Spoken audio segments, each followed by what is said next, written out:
Lorsqu'on est atteint de diabète, l'alimentation joue un rôle absolument central dans l'équilibre de la santé au quotidien. Le diabète se caractérise par une difficulté de l'organisme à réguler le taux de sucre dans le sang, que l'on appelle la glycémie. Lorsque certains aliments sont consommés en grande quantité ou trop fréquemment, ils peuvent provoquer des hausses rapides et importantes de cette glycémie. À long terme, ces déséquilibres répétés peuvent favoriser l'apparition de complications, notamment cardiovasculaires, rénales, nerveuses ou oculaires. C'est pourquoi adopter une alimentation adaptée n'est pas une option, mais une véritable priorité. Pour bien comprendre, il faut s'intéresser à la notion d'index glycémique.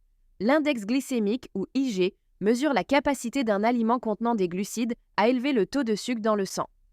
Plus l'IG est élevé, plus la glycémie augmente rapidement après le repas. Les aliments à index glycémique élevé, généralement supérieur à 70, provoquent des pics rapides, suivis parfois de chutes brutales. Ces variations sont particulièrement problématiques pour les personnes atteintes de diabète. L'objectif est donc de privilégier des aliments à IG bas ou modéré qui permettent une élévation plus progressive et plus stable du sucre dans le sang. Parmi les premiers aliments à surveiller, on retrouve les produits céréaliers raffinés comme le pain blanc, le riz blanc et les pâtes classiques. Ces produits sont fabriqués à partir de farines très transformées, dont les fibres ont été largement retirées.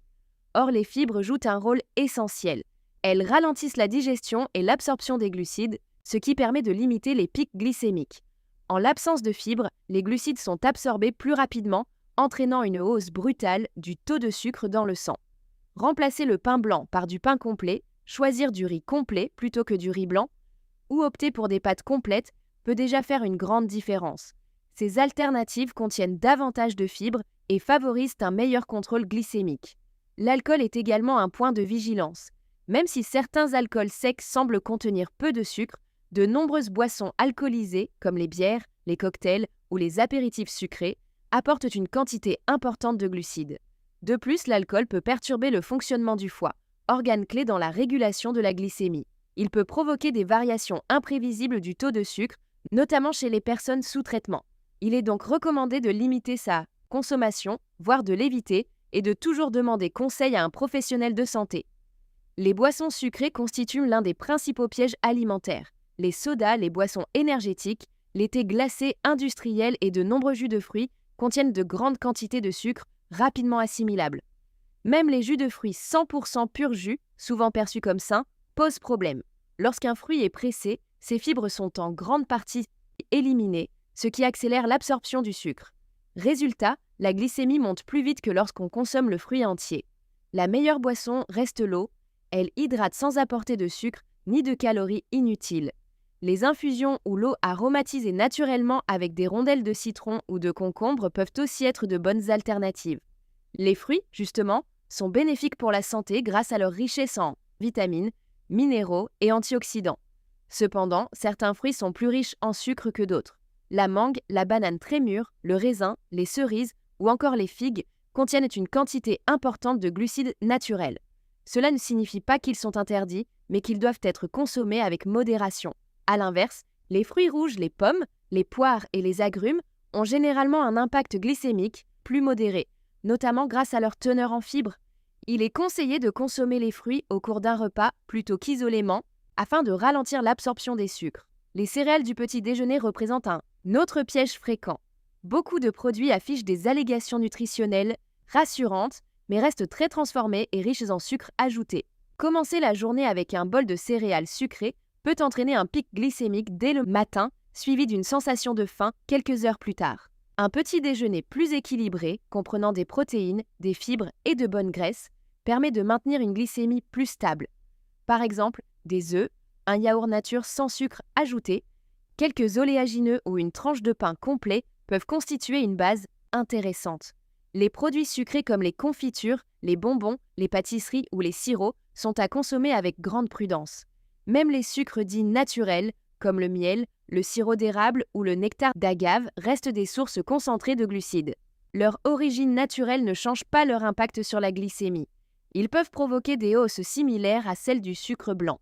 L'idéal est de réduire progressivement la consommation globale de sucre et d'habituer son palais à des saveurs moins sucrées. Les yaourts aromatisés ou aux fruits industriels contiennent souvent des quantités importantes de sucres ajoutés. Le yaourt nature constitue une meilleure option. Il peut être agrémenté de morceaux de fruits frais ou d'un peu de cannelle pour apporter du goût sans excès de sucre. De plus, les produits laitiers non sucrés apportent des protéines intéressantes pour la satiété. Les fruits secs méritent aussi une attention particulière. Lorsqu'un fruit est séché, il perd son eau mais conserve ses sucres. Ceux-ci deviennent donc plus concentrés. Une petite poignée de raisins secs peut contenir autant de sucre qu'une portion bien plus importante de raisins frais. Là encore, la clé réside dans la modération et le contrôle des portions. Heureusement, de nombreux aliments sont particulièrement intéressants pour les personnes atteintes de diabète. Les légumineuses comme les lentilles, les pois chiches, les haricots rouges ou les pois cassés sont riches en fibres et en protéines. Végétales, elles ont un index glycémique relativement bas et contribuent à une sensation de satiété durable. Les intégrer régulièrement dans les repas peut aider à stabiliser la glycémie. Les céréales complètes, comme le quinoa, le sarrasin ou le riz complet, sont également à privilégier. Elles apportent plus de fibres, de vitamines et de minéraux que leur version raffinée. Les légumes, quant à eux, doivent occuper une place centrale dans l'assiette. Riches en fibres et pauvres en glucides, ils contribuent à l'équilibre global du repas. Au-delà du choix des aliments, l'organisation des repas est essentielle. Il est conseillé de répartir l'alimentation sur 3 repas principaux par jour, pris à horaires réguliers. Sauter un repas peut entraîner des déséquilibres et favoriser des fringales par la suite. Maintenir un intervalle régulier entre les repas permet de mieux stabiliser la glycémie. L'activité physique joue également un rôle fondamental. Bouger régulièrement aide l'organisme à utiliser le glucose comme source d'énergie, ce qui contribue à faire baisser le taux de sucre dans le sang. Il ne s'agit pas nécessairement de pratiquer un sport intensif, mais simplement d'intégrer une activité régulière comme la marche rapide, la natation ou le vélo. En résumé, vivre avec le diabète implique d'adopter une alimentation équilibrée, variée et adaptée. Il ne s'agit pas de se priver totalement, mais de faire des choix éclairés, de contrôler les portions et de privilégier la qualité des aliments. Chaque personne étant différente, il est essentiel d'adapter ses recommandations à sa situation personnelle en lien avec un professionnel de santé. Prendre soin de son alimentation, c'est investir dans sa santé sur le long terme. Avec de bonnes habitudes, de la régularité et une meilleure connaissance des aliments, il est tout à fait possible de vivre pleinement tout en maintenant un bon équilibre glycémique.